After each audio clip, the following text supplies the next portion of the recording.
Golden Freddy has been a topic of debate for nearly 10 years now, and most of the debate has revolved around who possesses the animatronic and what makes them so special. There's been a lot of talk about this topic recently, so I thought I'd make a video detailing exactly what I think about Golden Freddy, featuring evidence that you may have never heard before. We have a lot to talk about, so let's get started. While researching for this video, I've once again realized that the order the game's released in matters, especially with Golden Freddy. Scott has gone on record saying that he likes to use new games to answer questions from past games, and that's very true when it comes to Golden Freddy. This is going to be a lot easier to understand if we go game by game, so let's make a timeline. In August of 2014, we were introduced to Golden Freddy in FNAF 1, and in that game, he appeared as almost a ghostly type figure, rarely appearing on the poster outside your door, in the hallway, or in your office, surrounded by the words, "It's me." When you stare at Golden Freddy for too long, he'll jump scare you, but his jump scare is not like the rest. Instead of a full body 3D animated jump scare, you only see his head, and he crashes your game. Back in 2014, we knew with the context of the nightly phone calls and posters on the walls that kids were haunting the animatronics. Golden Freddy, though, clearly acted different from the rest. So for some reason, he must have been special, but we didn't know why. Then, in November of 2014, Golden Freddy returned in FNAF 2, featuring a new design, but all of the same tricks. He once again could randomly appear in your office, his head could appear in the hallway, and if you stared at him for too long, you would once again get jump scared by his floating head. As far as the lore is concerned, FNAF 2 only heightened what we already knew about Golden Freddy. We knew that he was probably one of the missing children, and we knew that Scott was trying to emphasize that there was something different about Golden Freddy, but we still didn't know why he was different. In March of 2015, we got FNAF 3, and with it, a few more details surrounding Golden Freddy. A huge chunk of the game revolved around freeing the spirits of the missing children, especially the spirit possessing Golden Freddy. After completing all of the secret minigames and giving cake to all of the missing kids, you're able to free the spirit of Golden Freddy in the Happiest Day minigame. This once again establishes that the Golden Freddy kid was different for some reason. In the End of Night minigames, you get to play as each animatronic, Freddy, Bonnie, Chica, and Foxy, with each minigame ending with Afton disassembling the animatronics. After the main 4 animatronics are disassembled, you play as a spirit. When you enter the safe room, it's revealed you're the 5th spirit, presumably the spirit who possesses Golden Freddy. While the other 4 spirits are blocking the door, the Golden Freddy spirit is once again being shown as different from the rest, seemingly coming off as more aggressive than the other spirits. The spirit chases Afton around the room, leading him to get into the Spring Bonnie suit and get spring-locked. 3 games into the franchise, we knew that the Golden Freddy spirit was special, seemingly being the leader of the group, shown through the Happiest Day minigame and the Afton springlock scene, but we still didn't know why this was the case. Cut to July of 2015 when we got FNAF 4. Suddenly, Golden Freddy, aka Fredbear, was in the spotlight. In this game, we got a huge chunk of lore relating to the crying child, and the days leading up to him getting bit by Fredbear. At the time, this didn't really give us any concrete information about who possesses Golden Freddy, mostly because it wasn't immediately clear that the crying child was the spirit possessing Golden Freddy. The main way a kid went on to possess an animatronic in this series was Afton killing them and them getting stuffed into a suit. But the crying child was different. He wasn't killed by Afton. He was killed on accident and died later from his injuries, nowhere near the Fredbear suit. Because of this, the mystery of who possesses Golden Freddy as of the release of FNAF 4 was still up for debate. In January of 2016, we got FNAF World, and right when we booted up the game, we knew that this was a continuation of the story from FNAF 4. We see the same voice from the end of FNAF 4 saying the same thing, "I will put you back together," insinuating that this game revolves around the crying child and putting him back together. So what does putting the crying child back together even mean? Well, throughout the game, you're instructed to find clocks, and with each clock you collect, you're put into a little minigame. These minigames mirror what we see in FNAF 3. These are directly connected to the minigames you had to complete to set up the Happiest Day and free the spirit inside Golden Freddy. The task to put the crying child back together was actually us setting up the Happiest Day minigame, therefore connecting the crying child to that minigame. FNAF 4 and FNAF World were all about showing us that the Golden Freddy kid in the Happiest Day minigame was the crying child. The next game where we got info about who specifically possesses Golden Freddy was FNAF 6 in December 2017. At the end of the game, we got an image of 6 gravestones: Gabriel, Fritz, Susie, Jeremy, 1 grave off to the side covered with grass, and 1 on the hill in the back. The graves with actual names on them represent the spirits inside the 4 main animatronics, matching almost perfectly with the FNAF 3 ending image. Freddy is Gabriel, Fritz is Foxy, Susie is Chica, and Jeremy is Bonnie. From what we've seen throughout the series, the spirits of Freddy, Foxy, Chica, Bonnie, and Golden Freddy are almost always grouped together. Using that logic, this mystery grave grouped with the main four would be Golden Freddy, and the grave in the back would presumably be the puppet, Charlie. The big question relating to this image is obviously, why is the Golden Freddy kid's name being kept a secret? At this point, because of FNAF 4 and FNAF World, we were pretty sure that the Golden Freddy kid was the crying child. Why not just reveal the crying child's name? Well, that brings us to the FNAF Survival Logbook, which was released literally 3 weeks after FNAF 6. This book was obviously supposed to be released alongside FNAF 6, and this is further proven by what the book was trying to tell us. It's revealed that the book was an old security logbook that once belonged to Michael Afton. It's established that Michael wrote in the book using red pen, so whenever we see a drawing or words written in red, we know it was him. But if you look closer, you can see that there's another entity talking in the book, speaking through the faded writing. They mostly ask a bunch of questions, such as, is this song familiar to you, and what can you see? But the most important thing they write is the words, my name. You can see this a few times throughout the book, but most notably, you can see it written on a gravestone that Michael drew. With this book being released so close to FNAF 6, Scott was clearly using it to give us the name of that fifth spirit, the Golden Freddy spirit. And you would think that the FNAF community, one of the most dedicated and lore-hungry communities on the planet, would figure this out in no time. But looking back, that was not the case. While researching for this video, I was reminded that it literally took 6 months for the community to find the name. Reddit user DPowerful1 figured out that if you use the random numbers scattered throughout the book and plug them into the word search, you get Cassidy. Cassidy was the name of the kid inside Golden Freddy. And I think it's important to point out that Cassidy only writes the words my name on pages that give us the numbers to help find the name Cassidy, solidifying to me that the name Cassidy belongs to the spirit writing in faded text. But like I said earlier, Cassidy can be seen asking questions throughout the book, and someone does respond to those questions, but it's not Mike. It's a third entity speaking in the book. When Cassidy asks, what do you see? They respond, I can't see, altering the text on the page. But a big question that reveals the identity of the third speaker is, does he still talk to you next to the Fredbear plush? And was your favorite childhood toy a plastic purple telephone? These questions are clearly telling us that the entity speaking through the altered text is the crying child. At this point, everyone was confused. The last few games were basically flat out telling us that the Golden Freddy spirit, especially in the Happiest Day minigame, was the crying child. And now we've got this book telling us that there's another spirit named Cassidy who is also claiming to be the Golden Freddy spirit. We now have 2 kids claiming to be the spirit inside Golden Freddy.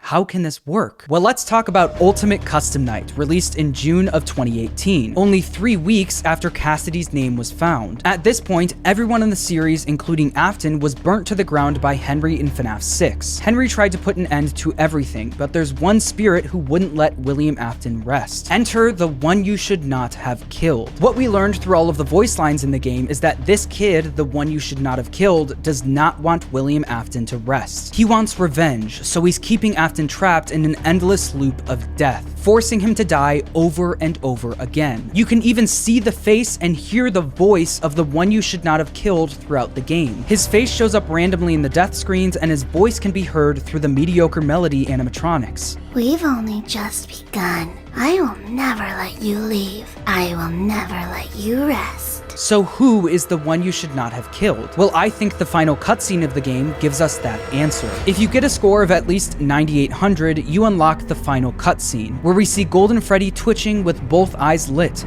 fading into the darkness. This lines up directly with what we learn about the one you should not have killed, a spirit that refuses to move on, who wants revenge on William Afton. I will hold you here. I will keep you here, no matter how many times they burn us.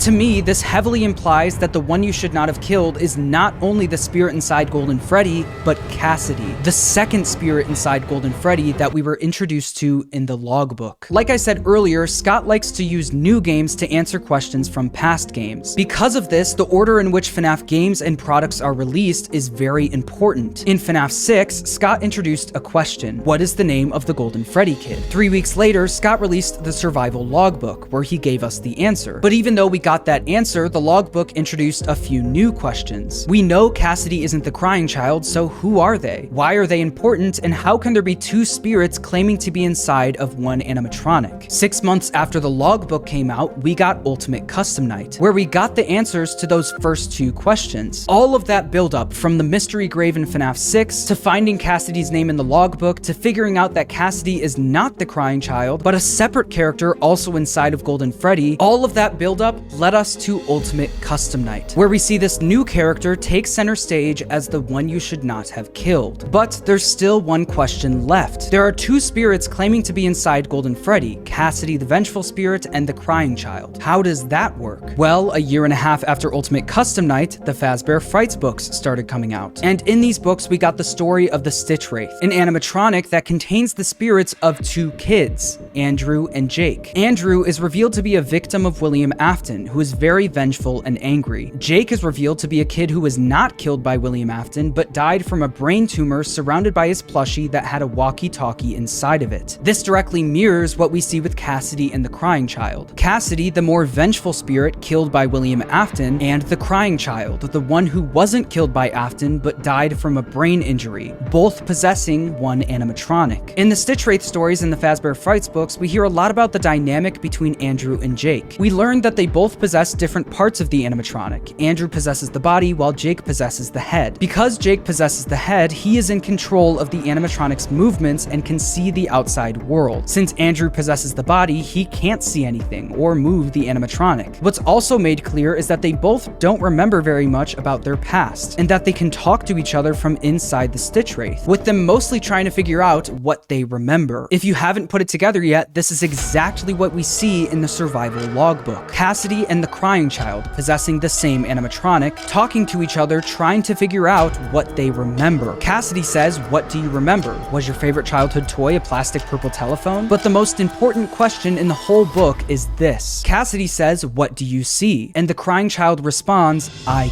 can't see." This exactly mirrors what we see with Andrew and Jake. Quote, "Hi Andrew," Jake said. "Why can't I see anything?" Andrew demanded. "How come you can see and I can't?" In the books, Andrew, the vengeful and angry spirit, possesses the body of the Stitch Wraith and can't see. And Jake, who isn't vengeful and wasn't killed by Afton, possesses the head and can see. What the logbook is telling us though is that in the games, it's the exact opposite. The Crying Child is the one who says he can't see, which means he is the one possessing the body of Golden Freddy, while Cassidy, the vengeful spirit, is the one possessing the head. It's not the Crying Child in control, it's the vengeful spirit Cassidy. The Crying Child is helpless. All he can do is try to reach out and tell his brother Michael that he's there too.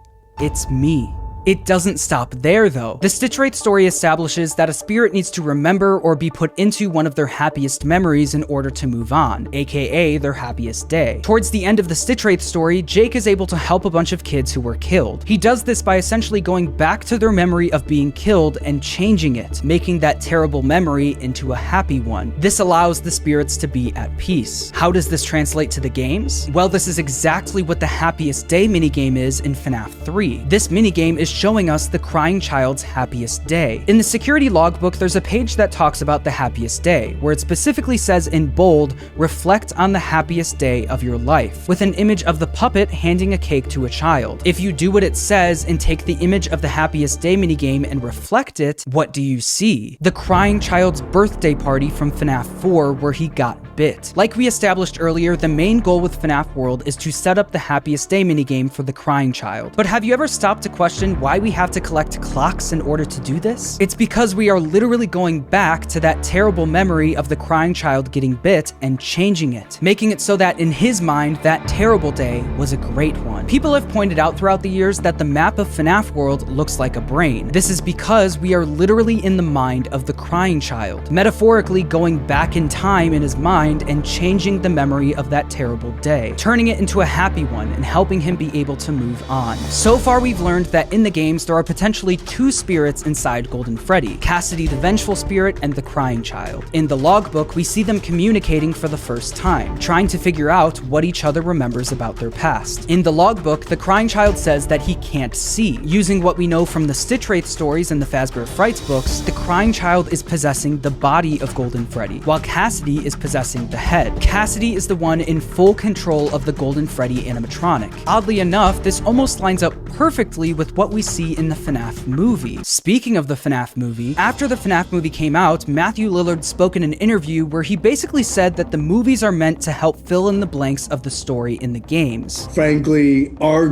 job in that movie is to deliver lore, right? So much of the game is like fans have for so long filled in the blanks, and our job is to fill in where we can and what Scott and Emma thinks appropriate. And I think that's especially true for Golden Freddy. The Golden Freddy kid is clearly established to be the leader of the group and is in full control of the Golden Freddy animatronic. If everything I've presented in this video is true, that would make this kid Cassidy, our vengeful spirit from the games. And if you look at the picture of the vengeful spirit in the games next to the Golden Freddy kid in the movie, they are nearly identical. But if this kid is our Cassidy stand-in, that would also mean that he's not the only one possessing Golden Freddy in the movie. Him having full control of the animatronic lines up with what we presented earlier. But is there any proof that there's a second spirit inside Golden Freddy in the movie? Well, throughout the movie, we get to see this drawing of the 5 missing children holding hands with Spring Bonnie. We've got Foxy, Chica, Freddy, Bonnie, and the blonde-haired Golden Freddy kid. But if you look closely, you can see that there's something different about the Golden Freddy kid. What's different is that his face was glued on top of another kid's face. There's another kid possessing Golden Freddy, being suppressed and overpowered by the blonde kid, just like we see in the books and just like what I think we're seeing in the games. Who is the other kid inside Golden Freddy in the movie? I think it might actually be Garrett, Michael's younger brother. And just like in the games, Michael's younger brother is helpless and not in control of Golden Freddy. All he can do is try to reach out in any way he can, trying to let his brother know that he's here too.